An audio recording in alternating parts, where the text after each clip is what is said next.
आपल्या हातून जर चांगलं कर्म घडवायचं असेल तर प्रथमतः संतांना शरण जा. संतांना आपलेसे करा, त्यांच्याशी एकरूप व्हा. भगवंताला विनंती करा की मला महान संतांची ओळख करून द्या, म्हणजे माझा उद्धार होईल. या संसारात जन्माला येणं आणि मरणं हे ठरलेलं असतं, परंतु या जन्मात चांगले कर्म केलं तर पुढचा जन्म सुद्धा चांगलाच मिळेल. त्यासाठी संतांना आपलेसे करा, त्यांच्याशी एकरूप व्हा, त्यांना शरण जा, म्हणजे संतांच्या संगतीनं चांगलं कर्म घडतील अशीच आशा आणि हीच अपेक्षा ठेवा, असं श्री संत जनाबाई कन्हैया आश्रमच्या साध्वी शीतल देशमुख यांनी म्हटलंय. शेवगाव तालुक्याच्या बालम टाकळी येथील श्री संत जनाबाई कन्हैया आश्रम येथे पुत्रदा एकादशी निमित्त आश्रमात कीर्तन सेवेचं आयोजन करण्यात आलं होतं. दर महिन्यातील प्रत्येक एकादशी निमित्त या कन्हैया आश्रम येथे भाविकांना आणि महिलांना साध्वी शीतल देशमुख यांच्याकडून कीर्तन सेवेचा लाभ दिला जातो. या कन्हैया आश्रमचा एक व्हिडिओ देखील व्हायरल झाला होता. तो म्हणजे आश्रमातील विद्यार्थी सायंकाळी हरिपाठ घेताना आणि त्यामध्ये विद्यार्थी उड्या मारताना आश्रमशाळेतील एक हरिण देखील त्याच विद्यार्थ्यांसोबत हरिपाठात उड्या मारत असल्याचा व्हिडिओ उभ्या महाराष्ट्रात प्रसिद्ध झाला होता. अनेक माध्यमांनी त्याला प्रसिद्धी देखील मिळवून दिली होती. या आश्रमाचे वैशिष्ट्य म्हणजे या आश्रमामध्ये मुलींना मोफत अध्यात्माचं वेदांत शिक्षण दिलं जात आहे. यावेळी महिला भाविक मोठ्या संख्येने उपस्थित होत्या.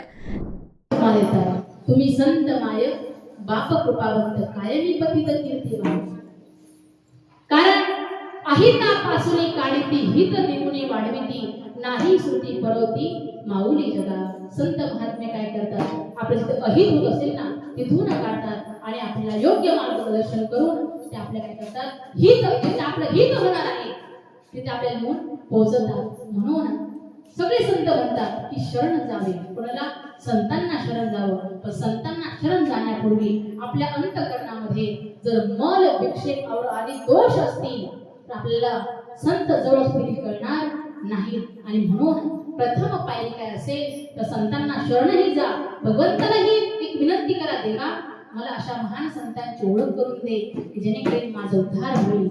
आणि प्रत्येकाच्या जीवाच्या अंतःकरणामध्ये तळमळ पाहिजे, काय मी उद्धार पावेना, काय कृपा करील नारायण, असे तुम्ही सांगा संत जन. माझा उद्धार कसा होईल, कारण या संसारामध्ये पुन्हा पुन्हा जन्माला येणं, पुन्हा पुन्हा मरणं हे ठरलेलं आहे. जरी आपण चांगले कर्म केले, जर चांगले कर्म केले तर आपला पुढचा जन्म चांगला मिळेल. परंतु जर आपण पाप करत बसलो तर काय होईल, दुसऱ्या योनीचा जन्म होईल तर 84 लाख योनी आहे. मग एक योनी कोटी कोटी फेरा मग लागे वारा मानवाचा. मनुष्याला नंतर यावं लागतं. परंतु तत्पूर्वी जर आपण संतांना शरण गेलं तर जन्म मरणाची जी चक्र सुरू आहे ते काय करायचं, आपला खुंटवायचं, थांबवायचं.